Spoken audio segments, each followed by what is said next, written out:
President Obama's immigration policies. Now you say they're too harsh. You supported his trade deal dozens of times. You even called it the gold standard. Now, suddenly last week, you're against it. Will you say anything to get elected?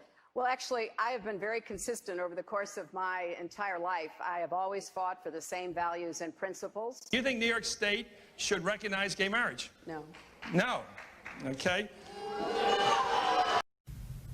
I believe that marriage is not just a bond, but a sacred bond between a man and a woman.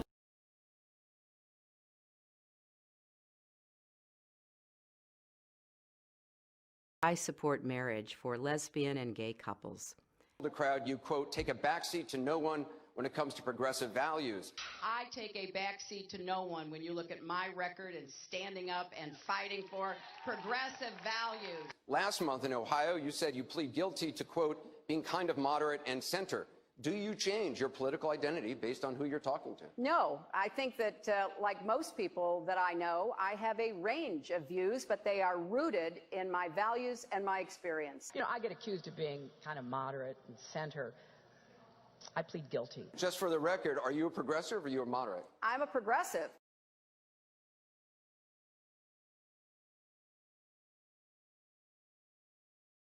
Going through the emails, there were over 60,000 in total sent and received. About half were work-related and went to the State Department, and about half were personal, that were not in any way related to my work. When you speak to the public, you say, I turned over everything.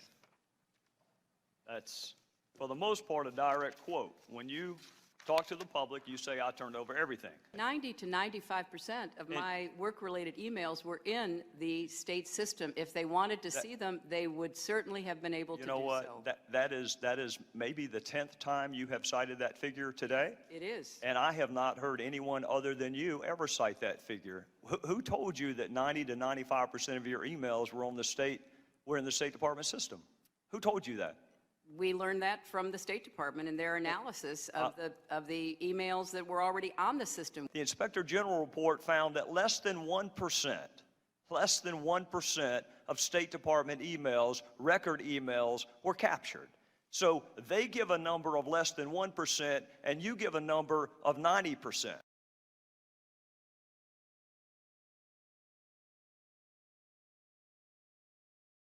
I represented Wall Street as a senator from New York, and I went to Wall Street in December of 2007, before the big crash that we had, and I basically said, cut it out. Quit foreclosing on homes. Quit engaging in these kinds of speculative behaviors. Now, who's exactly to blame for the housing crisis? I think there's plenty of blame to go around. Home buyers who paid extra fees to avoid documenting their income should have known they were getting in over their heads. Of course, we have to deal with the problem that the banks are still too big to fail. We can never let the American taxpayer and middle-class families ever have to bail out the kind of speculative behavior that we saw. But we also have to worry about some of the other players. AIG, a big insurance company, Lehman Brothers, an investment bank. There's this whole area called shadow banking. That's where the experts tell me the next potential problem could come from. So I'm with both Senator Sanders and Governor O'Malley.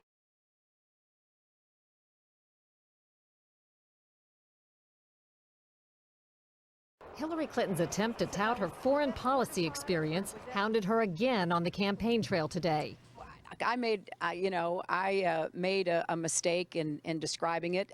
She claimed she misspoke last week and was sleep deprived when she described landing under sniper fire in Tuzla, Bosnia, something that didn't happen. But CBS News has found several times in the past few months when Senator Clinton used the Bosnia trip to try to show her international experience. December in Iowa. We landed in one of those corkscrew landings and ran out because they said there might be sniper fire. I don't remember anybody offering me tea on the tarmac when that was happening. Then in February. The welcoming ceremony had to be moved inside because of sniper fire. And last week. I remember landing under sniper fire. We basically were told to run to our cars. Now that is what happened. Differing accounts of your trip to Bosnia, and I'm wondering if you can clarify. I know you recall, ducking under sniper fire, and Sinbad in his account, who was on the trip, he said that the most dangerous part was remembering where he was going to eat next. He's a comedian, Jeff. He's a comedian. So you actually recall, hearing gunfire, and were you When we were flying into Bosnia, we came in a evasive maneuver. There was no greeting ceremony, and we basically were told to run to our cars. Now that is what happened.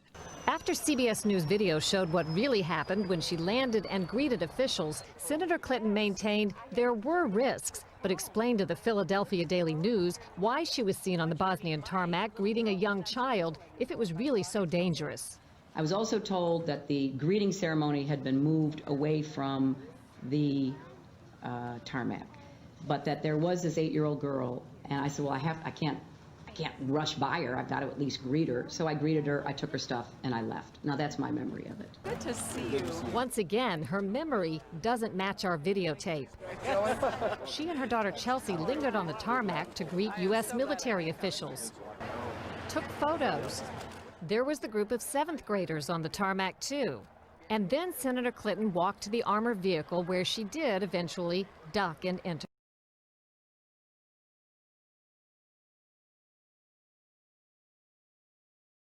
Hillary Clinton helped get NAFTA approved. She held at least 5 meetings to strategize about how to win congressional approval. She helped the White House block opposition from labor and environmental groups, and she was the featured speaker at a crucial meeting. Participants in that event said, quote, her remarks were totally pro-NAFTA. There was no equivocation for her support for NAFTA at the time. I have been a critic of NAFTA from the very beginning. My concerns about NAFTA expressed years ago have been well documented and verified. I didn't have a public position on it. I have spoken consistently against NAFTA. And if you look at what I have been saying, it has been consistent. I have been consistent. You can go back and look at from the very beginning. I was one of the voices in the administration warning about NAFTA. You said it was good on balance for New York and America in 2004, and now you're in Ohio, and your words are much different, Senator. The record is very clear. Well, you don't have all the record, because you can go back and look at what I've said consistently.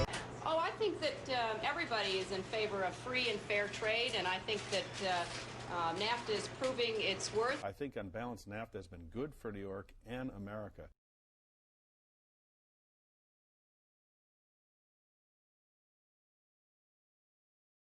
They did, as you said, get access to some opposition research files, but our primary concern was to make sure that we could secure the information of our state parties, reassure them and our supporters that we have a network that is now clean, and that there was no personal information of our donors, no access to our voter file, and that our network is now secure.